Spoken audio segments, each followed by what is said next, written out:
I wanted to move to the purification pieces because one of the things that we learned as of late was purifying our minds, getting rid of impurities, negativities, things that stop us from manifesting good, basically. And progressing. So it's like, you see everything that's going on in the world, and it's so easy to feed into that and to jump onto that bandwagon, but it's even harder to sort of purify yourself of that energy that is thrown on you in every swipe, in every click, in every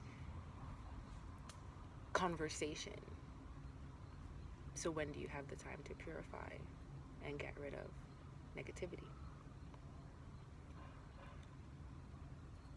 You gotta make the time. You gotta take the time and detach from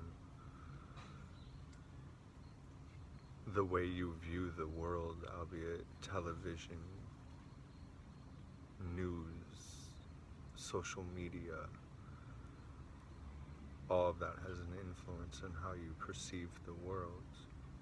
Get rid of the negativity, and you can actually see the world and the beauty in it, instead of through a computer screen. And constantly it's through a screen, whether it's a window, a windshield, a glass monitor. Change the way you view the world. Actually go out and look at the world. Change the easily perceived negative things of the world. What is our dog barking at? Neighbors. They're probably within 100 feet of the thing. So our dog has some boundary issues. He doesn't realize that we have neighbors, and neighbors own their own land. So anybody that gets within like 50 feet of his fence, yeah, is a problem. So teaching an animal boundaries, respecting boundaries, same thing as teaching humans how to respect boundaries. It's just that hard. It's like, so we're working on it, as you can hear in the background. He stopped, but now Prince is talking to him, and instead of scolding him, we try to get him in the house, usually without dragging him. But our Akita is very stubborn, very, very, very stubborn. So most of the time he like knows to do it, but most of the time he's not. He's like, as anyone else, they're just not in the mood to cooperate. So effort.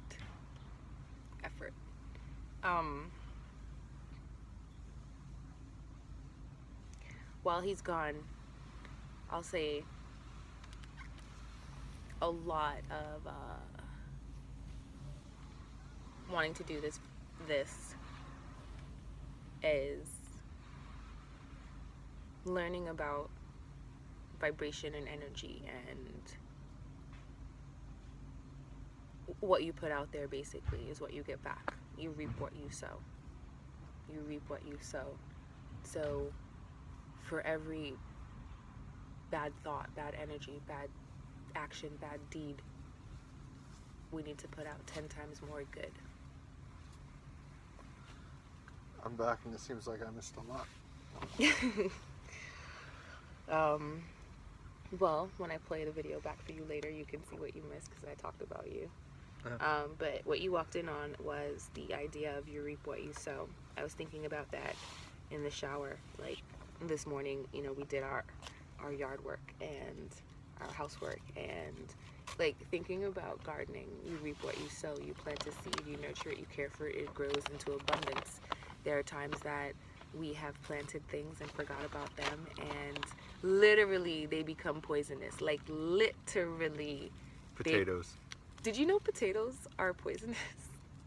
Can be, apparent? I don't know.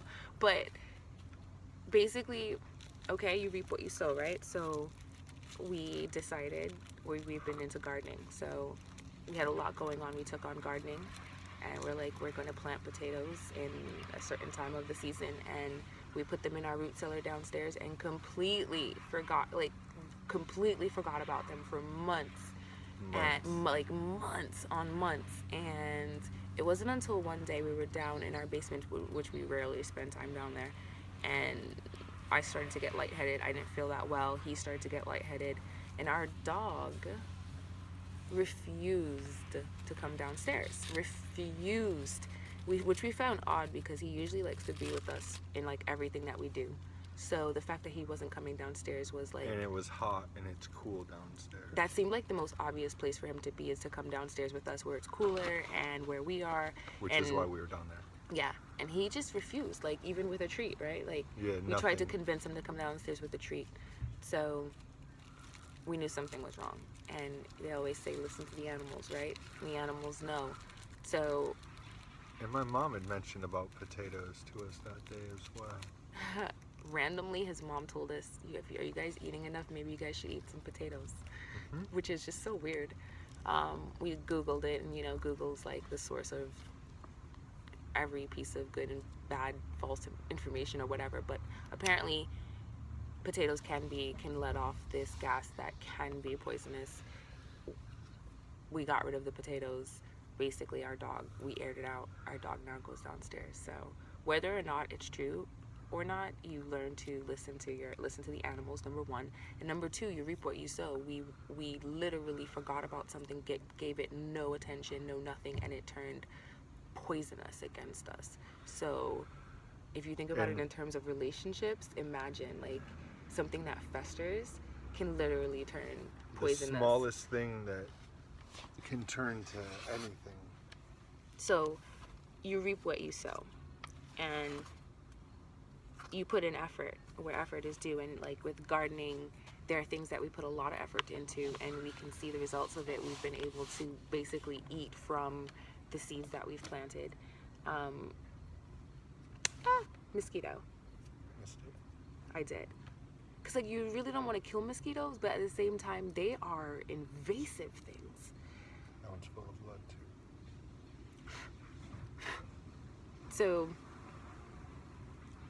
in seeing little things like that from gardening, we try to pretty much do that in our everyday life, like thought, word, action, deed. You reap what you sow. If you think about negative things, then will you not only see negativity, like and manifest more negativity? And manifest it's a vicious cycle. It is, because, and that's why like people get into the hole, which is where they get so depressed because they are consumed by negativity and they literally cannot see their way out of this hole that they've created in their own self. So being careful of what you reap, so that what you sow is beneficial. The law of vibration, the law of karma. It's karma in the easiest form possible. So we've been like just very aware of that, and I think we absolutely can see in daily life the changes. Absolutely. How people respond to us, the things that we respond to. Yeah, the things that we dwell upon or don't dwell upon. Yeah. Our conversations. We can see it. You can see the difference when you start to make certain changes. And it's by no means like an easy thing, because you're constantly being aware of how much like once you're aware of negativity and how much it's prevalent in your everyday life, you become of how deep it goes, and it's a constant battle to change that mind frame, that negative mind frame, because today's culture does not make it easy. Well, it's changing in what we've learned to be in instincts. We have to retrain the way we perceive and the way we think. That's the hardest part, is breaking the instincts and the old mind patterns and cycles. Actually breaking down the cycle, seeing where everything stems from. That's where the work lies. Because it's work of self. And that's probably one of the hardest jobs that you can do is work on yourself. Is work on self because today's society has made it almost impossible to get when do you time. have time? When do you have time? When do you have time to do that? I mean, it's a battle every day just to maintain. You have your own lighter. I know. You have your I don't own know lighter. Where it is right now. Yours is right there. You have your own lighter. Constant thing. If any people understand the lighter situation. Just give me your lighter. I don't know where mine is. No, you have your own. I don't, obviously. So yeah. Oh, there it is. Every time. He doesn't know how to look for anything, like, at all. Listen, kettle. Wait. I'm sorry.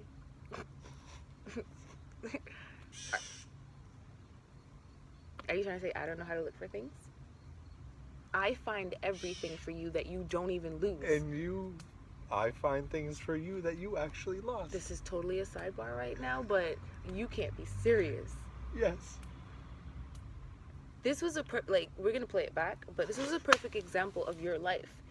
Oh my God, I can't find my lighter. I can't find my lighter. I can't find my... Babe, did you even look? I can't find my lighter. Oh, there it is. So? Okay.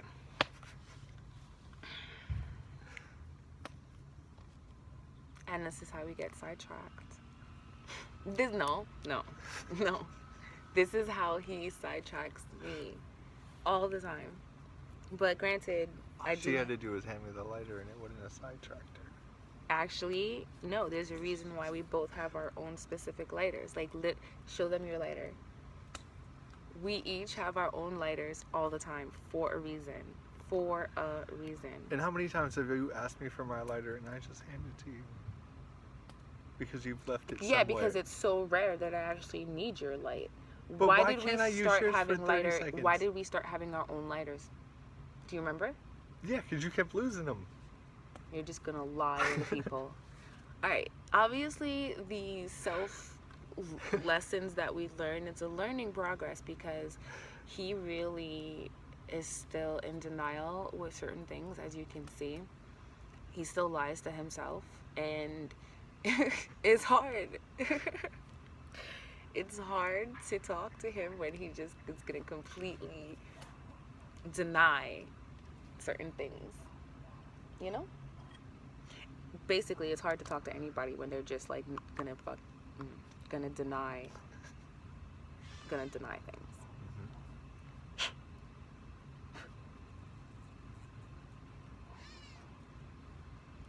I don't know if you guys can hear that, but that's a catbird, and that catbird has been sort of stalking us. If you are into animal medicine at all, look up catbird and you'll see why it's an annoying that it's been stalking us, because we feel like we've done everything this catbird has told us to do, and it's still obsessing over us right now. So it's kind of stressful, but otherwise our skippers are back, our Delaware skippers, which are the little butterflies that landed on his hand the other day. Mm-hmm. That's something that just wanted to say hi. Oh, okay. Come on. Okay. Joys. Fist bumps.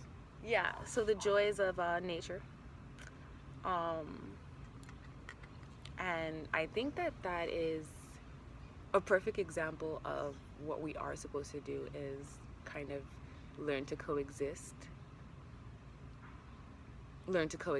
with each other and with all of nature, because everything has a purpose. Everything has a job here. I mean, all of these insects that harass the hell out of us, they actually have a job. Like, they actually do some important shit that's probably more important than your 9 to 5 right now. So, you know, it's hard not to, like, just be like, they're annoying things. They actually do more than annoy you. They are there for really important reasons. Which we've learned. We've been watching some nature documentaries. Like, whoever thought a Brooklyn girl would be, like, obsessing over nature documentaries right now, but I am. Think of mosquitoes, just for a second. They're annoying. Fiercely so. And they're parasitic. Stupid. They're no different than certain people in your life. So maybe if we stop manifesting those people in our life, we'll have less mosquitoes. We looked up mosquitoes, okay? We looked up mosquitoes, and they are somewhat of they're a reminder of, like, a distraction in your life, whether it's a thing or a person or people. Distractions, and they are pestering and annoying, and they will stop you from doing the things that you need to do. Like, let's just think about if we wanted to have a fire for days, because we always have fires, but the mosquito situation in our backyard currently is ridiculous. So we couldn't have a fire, and one day we were just like, F it, we want to have a fire, so we're just gonna go out there and prepare as much as we can. And actually, after a while of dealing with it, they went away. And I think that's kind of a good metaphor for, like, dealing with situations or people that are pestering you and are stopping you from enjoying something you want to enjoy. It's like, either confront it and it'll go away, or learn to live with it and it won't bother you. An ironic side note is, like the potato, mosquitoes breed in stale, stagnant waters. So if people are stagnant, that's what breeds a mosquito. You've actually got, if you are a water sign, you have to move. You can't sit still, because look at what it breeds. I think even if you're not a water sign, stagnation is Stagnation like death. in general. If you're still, if you're not moving, if you're not changing, if you're not ever evolving, vibrating if you're higher. stagnant, what can you breed in What kind of water? negativity breeds within you if you're not going outside of yourself? And you get mad at other people when they change, and then you're like, oh, you changed on me, you brand new. People aren't supposed to change, people. You're supposed to change. Evolve. Get better, do better. And it's not growing up in the sense of becoming a bigger baby with bigger temper tantrums, living in bigger cribs with bigger toys. That's fantastic analogy, by the way. Thank you.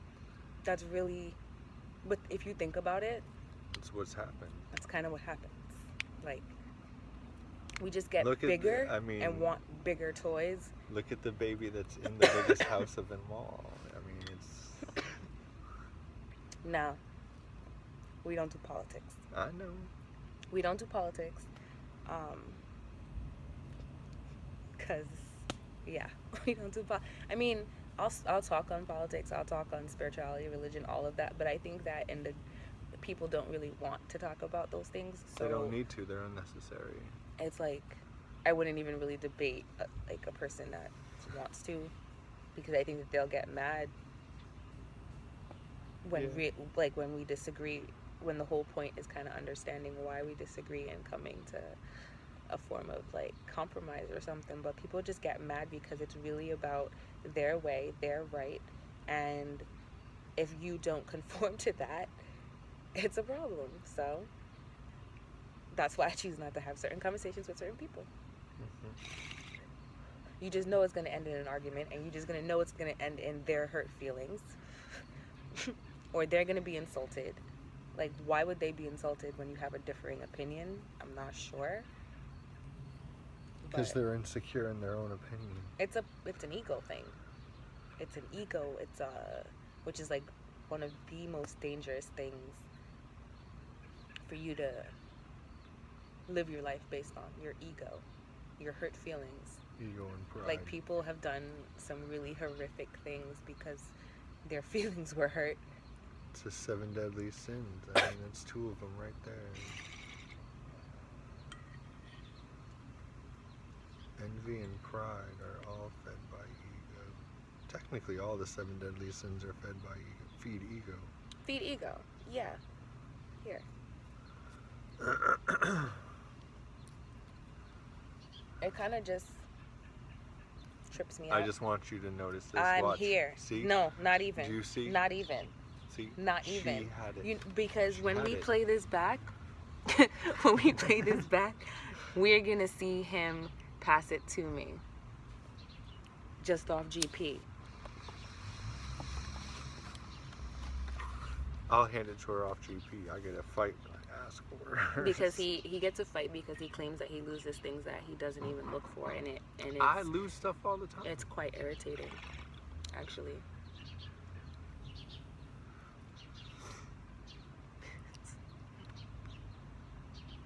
Is there a problem? No.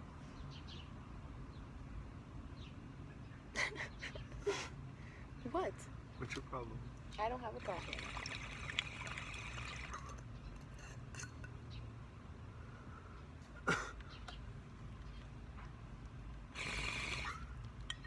It's hot. It is. And we have a fire going. Like what?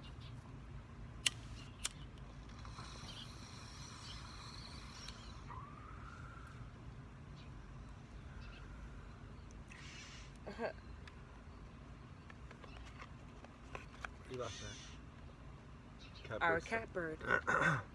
So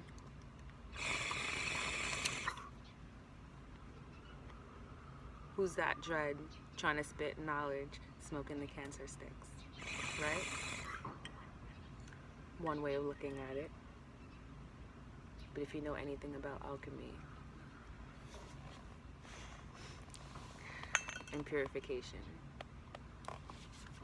and yes, we're still human. We still have vices, you know. This is a vice where people still have a glass of wine or 2 or 3. Some people gamble, some people have porn. Whatever your vice is, I'm not here to tell you you shouldn't have a vice. But balance is key. Balance. And consistently working on self. Consistently working on self. Physical representation of the fire that feeds within the soul.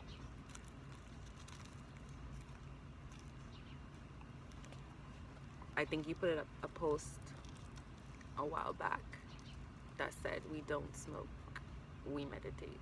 Mm-hmm. Whether it's with tobacco or cannabis. Or sitting by the lake. Or listening to what the butterfly is trying to say today. Oh, speaking of butterflies. Oh, hashtag call it hippie shit if it makes you feel better. Yeah. Both butterflies were over there. I know, I saw them. Takeaways. Do you guys know what takeaways are? Takeaways are those things that you tell people so that you don't sound crazy. Like, I know I sound crazy, but... So that hashtag call it hippie shit if it makes you feel better, that's like a sarcastic takeaway. Because a lot of people are going to look at me and want to call me every stereotype in the book.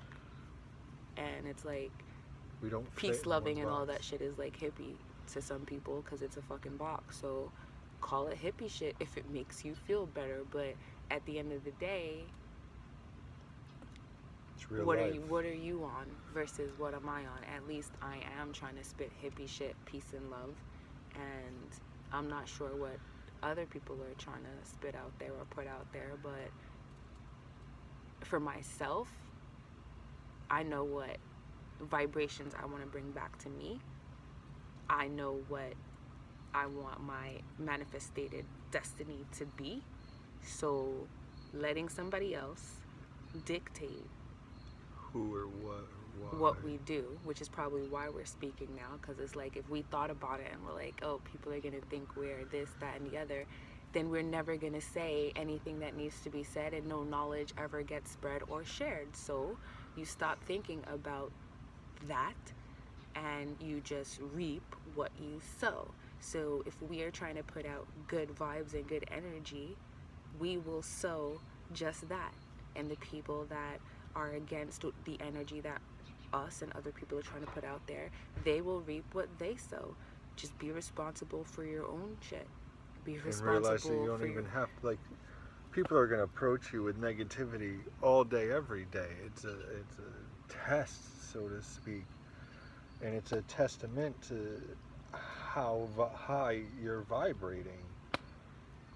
Somebody comes to you, cuts you off on the street, you've got two things. You can attach yourself to it, or just keep moving and not even let it affect you. We all have that choice, and it's a matter of what we want to feed into. You feed into, you allow a weed to grow in your garden, it can take it over. So we learned that, which is why we were doing yard work today. We let some shit overgrow and we weren't paying attention, and it was starting to strangle the actual pretty things in our yard, the purposeful things in our yard. So again, it's all a metaphor, it's all connected, and if you don't think it is, wow. pay attention. Yeah. So you reap Everything what you sow. Everything you need, you attract. Everything you desire, you attract. Every place you dwell, you attract more of the same place. What do we know? What makes us say all of this? Like, I don't know anything. I just know that the more we learn, the more we know that we don't know anything. So the idea is to share and speak on knowledge, because there are definitely like-minded people, and definitely now, if you're paying attention, there's a shift and this as is a like whole, a time of actual communications need to be had. There's a shift. A lot of things are changing. A lot of people are being more aware of things and are, so pay attention. And it is going to come down to which part of you feed, which part of everything you feed. It was him that told me, there's two sides to you, a light and a dark, and it depends on what side you feed. And it's very easy to feed that darkness in you. When he met me, I was obsessed with the first 48 and Snapped and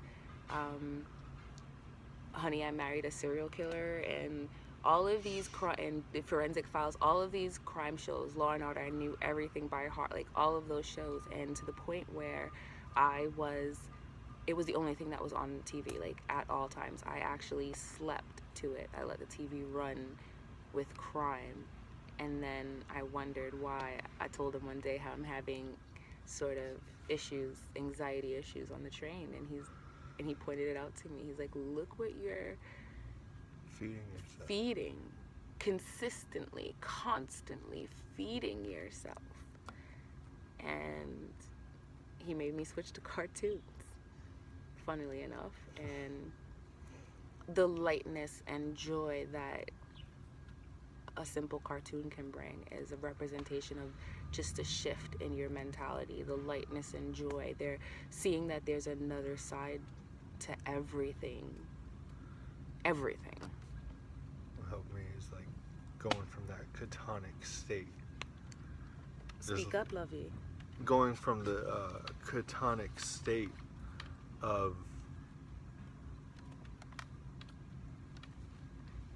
painkillers and psych medication just watching crime and negativity 24/7 while I slept or was awake, and then being stripped of all of that, the internet, TV, cell phones, stripped back to nothing, reminded me of a larger picture. It gave me time to contemplate on that. And I saw what I was able to come up with. So I've been sharing it. As you should, because you came along at a time that I needed exactly that information. And then you helped me shift said thought process. And it was definitely a shift, but it's like I saw everything that changed by making little adjustments. Like everything that came to us because of little adjustments that we decided to make within just ourselves. Like no one else involved at all. The entire, and those of like most people don't know, but like we literally got engaged like 6 months. 3.5. All right, 3.5 months.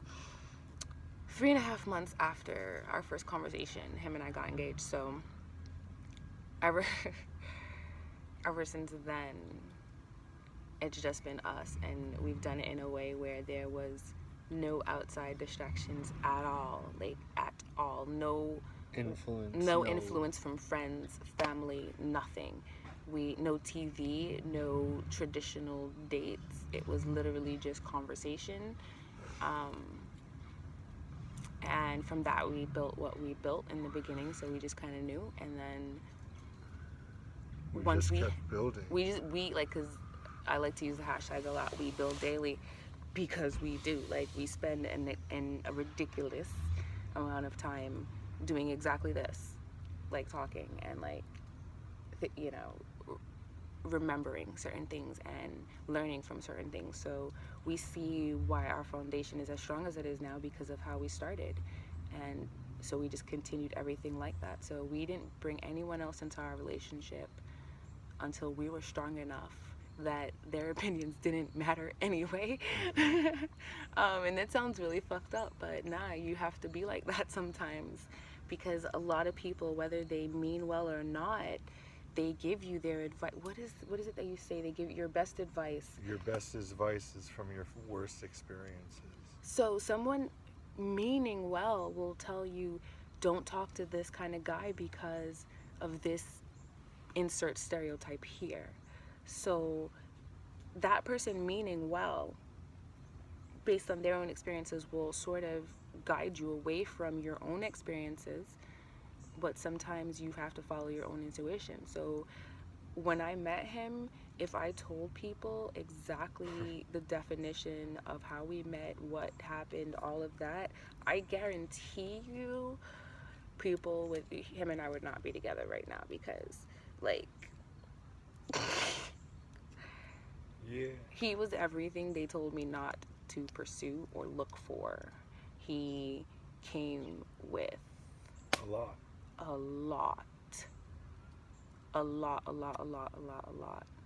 But the one thing that he came with that no one else did was truth. Brutally honest truth. And it happened to be a time when that was all I wanted from people, was truth. So to hear him spit his truth so openly, so genuinely, so vulnerably, made me instantly fall in love with him, because that strength it took for him to tell me the things that he told me, because all of the things that he told me were all grounds to walk away from him immediately. And I mean, one of these days we'll get into that, but that's another story for another day.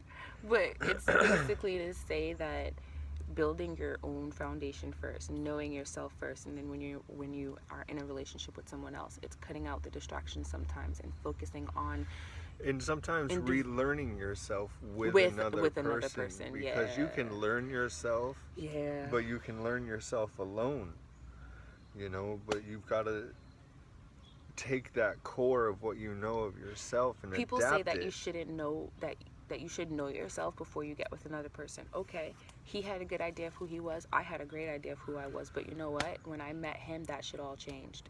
So that's the thing. Everything changes. There are things that are just instinctual and natural and are from the heart, and those things don't change no matter what. But certain ideals, certain viewpoints, perspectives, concepts, be prepared to change those things willingly when you realize new things. So the more people you interact with, the more theories you're going to be exposed to, and should be want to be exposed to it. Like, I never thought I'd be... Accept the theories as they come. It doesn't mean you have to apply or not. That's true. I'm not even saying apply every single... They're all theories. Everybody, this whole life is an individual's theory on it. But yet everyone chooses to sort of live the same way with the same path, and wonder why that sort of system is collapsing right now, because everybody told you this is what you should do, and this is how you should do it, and this is the proper way you should do it, and they can't even show you today how that makes life any better for you. So don't believe the hype. If you pay attention to actually present what's going on a larger scale, and past, and what their future looks like for you, and you want to go down that path, please see that it is a system that eventually will collapse, because that's really not what we're here to do. So we decided... Follow your own compass. Yeah, exactly that. We decided that. And don't even think for a second that it's easy, because we... have no idea. Struggle. We absolutely struggle. And some decisions are made for us. The universe makes some decisions for us. And sometimes we allow the universe to make said decision for us. Sometimes there are wake-up calls. It's just... We're not in control of everything, so sometimes we have to let go of that control to something that's bigger than us, that we're still a part of. Yeah. It's a confusing concept, but not really when you are actually trying to do it, and it's just something that sort of just feels innately right.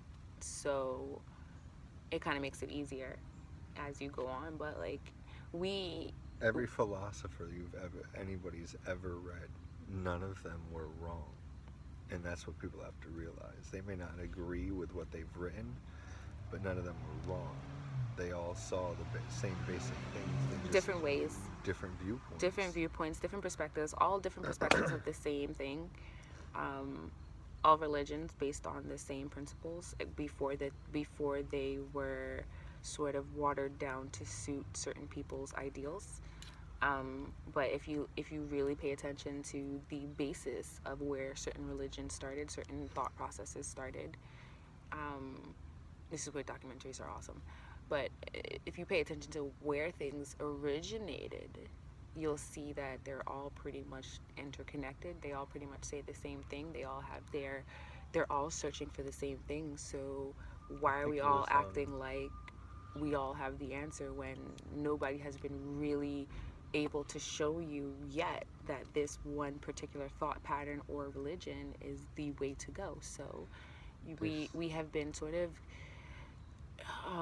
immersing ourselves in everything that comes along our path, whatever religion, whatever animal, whatever symbol, whatever guide culture, whatever comes across our path, we research it, we intake it, we see what we can get from it, and put that in our arsenal of To information, and then it shows you that we really don't even know. Everybody's just still sort of learning you the same can thing. you could probably, they say, I think it was Ram Dass, but paths are many, truth is one. Yeah. You can read Oh, that's every what you did. You sat out of the sun. That's smart. Okay, go ahead. you can read anything that's ever been written, and underneath it all there's going to be an underlying, I mean, we talked about this this morning.